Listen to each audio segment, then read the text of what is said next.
Hello dear students, तो आइए बेटा आज के इस वीडियो में हम समझेंगे parallax method.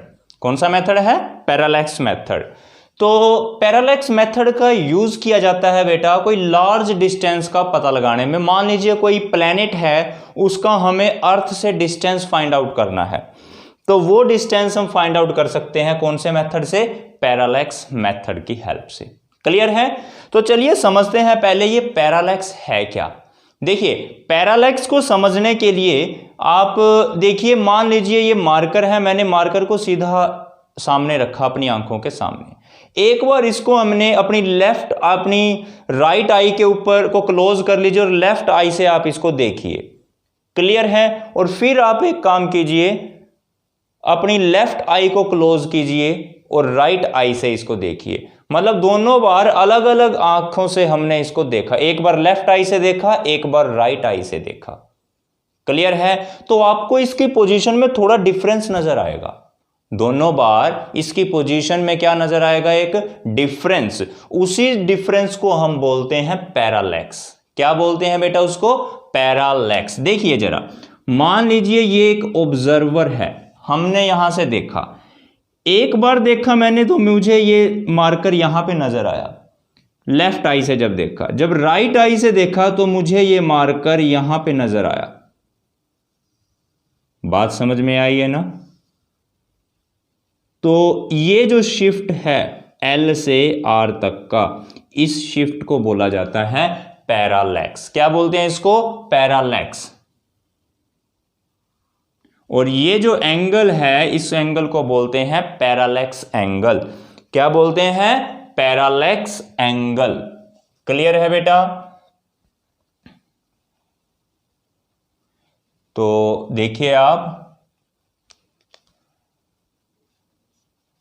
The apparent shift in the position of an object when we shift our eyes sidewise is called parallax।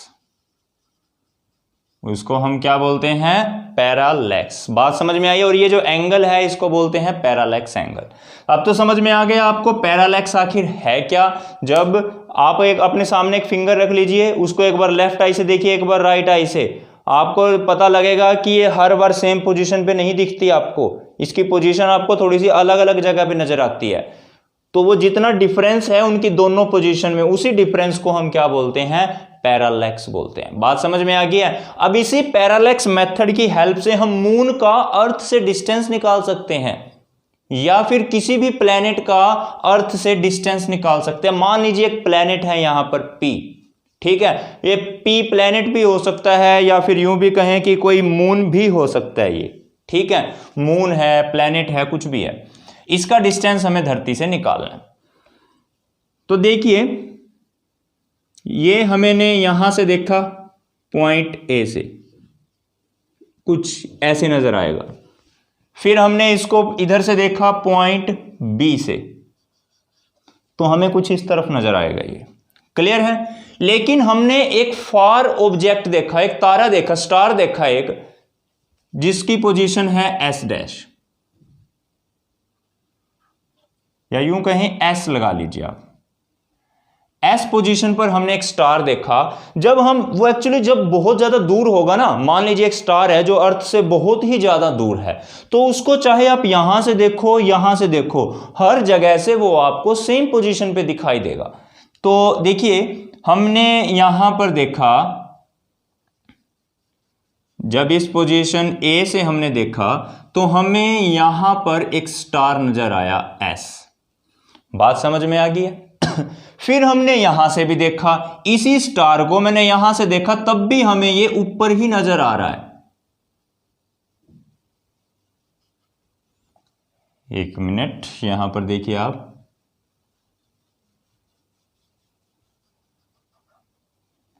यहां से देखा तब भी हमें यहीं पर एक स्टार S नजर आता है। मतलब यहां से देखा तब भी ऊपर दिख रहा है एक स्टार S, फिर B पोजीशन से देखा तब भी एज इट इज ऊपर का ऊपर ही दिख रहा है हमें स्टार S। बात समझ में आई है बेटा? फिर हमने क्या किया, देखिए यहां से इस वर्टिकल के साथ इस लाइन ने जो एंगल बनाया, उस एंगल को मान लीजिए 5 1। क्लियर है? क्या मान लिया मैंने? फाई 1। ऐसे ही अब यहां से यहां का जो डिस्टेंस ये एंगल बना, इस एंगल को हमने मान लिया फाई 2। बात समझ में आई है? ये एंगल फाई 1, ये एंगल फाई 2। अब पॉइंट P से एक परपेंडिकुलर, मतलब इन दोनों के पैरेलल एक लाइन मैंने बनाई। क्लियर? तो देखिए भाई, अगर ये और ये लाइन आपस में पैरेलल हैं, तो अगर ये एंगल फाई 1 है तो ये एंगल भी कितना होगा? फाई 1। अगर ये एंगल फाई 2 है तो ये एंगल भी कितना होगा? फाई 2। बात समझ में आई कि नहीं आई? ये एंगल फाई 1 और ये एंगल फाई 2। और आपको फाइंड आउट क्या करना है? हमें जो एंगल डिस्टेंस फाइंड आउट करना है वो है ये डिस्टेंस D, जो कि आपको फाइंड आउट करना है। क्लियर है? समझ में आया बेटा? या इस डिस्टेंस को आप R भी बोल सकते हो। ये डिस्टेंस मैंने मान लिया R। और A से B तक का जो डिस्टेंस है, इस डिस्टेंस को नाम दे दिया हमने B। क्लियर? अब देखिए जरा, इसको कुछ यहां कंपेयर करके देखिए। ये अपना एक सेंटर है, ये रेडियस R, ये भी रेडियस R, और ये एक आर्क है, ये एंगल थीटा। तो ये कुछ ऐसा ही केस नहीं है, ये डिस्टेंस R, वैसे ही बेटा ये डिस्टेंस भी क्या हो गया? R। क्लियर है? और ये एक आर्क है AB, तो ये देखिए ये AB क्या है? एक आर्क है।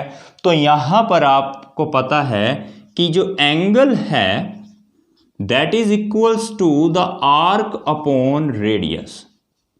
ये तो आप ऑलरेडी जानते हो। तो एंगल कितना है यहां पर? थीटा। आर्क कितनी है यहां पर? AB। रेडियस कितनी है? रेडियस को मान लिया मैंने R। बात समझ में आई है? तो अब देखिए, एंगल थीटा को मैं लिख सकता हूं phi 1 plus phi 2। Phi 1 plus phi 2 that is equals to AB। ये वैल्यू अपनी B के इक्वल है, यानी आर्क। और रेडियस ये R है। यही तो डिस्टेंस आपको R फाइंड आउट करना है। तो यहां से देखिए बेटा, R is equals to B upon phi 1 plus phi 2, या सिंपली लिख लें B अपॉन फाई। क्लियर है बेटा? ये देखिए, अब आपको समझ में आया कि नहीं आया? तो इस फॉर्मूले का यूज करके हम ये डिस्टेंस R को पता कर सकते हैं।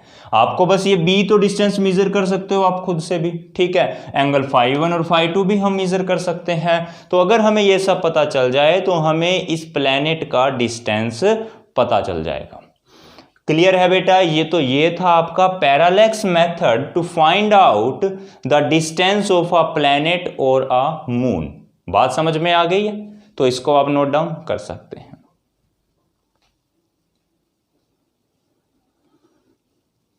तो क्लियर है बेटा? नोट कर लिया? तो ठीक है बेटा, मिलते हैं हम अपने नेक्स्ट टॉपिक के साथ नेक्स्ट वीडियो में। तब तक के लिए bye bye, thank you and have a nice day.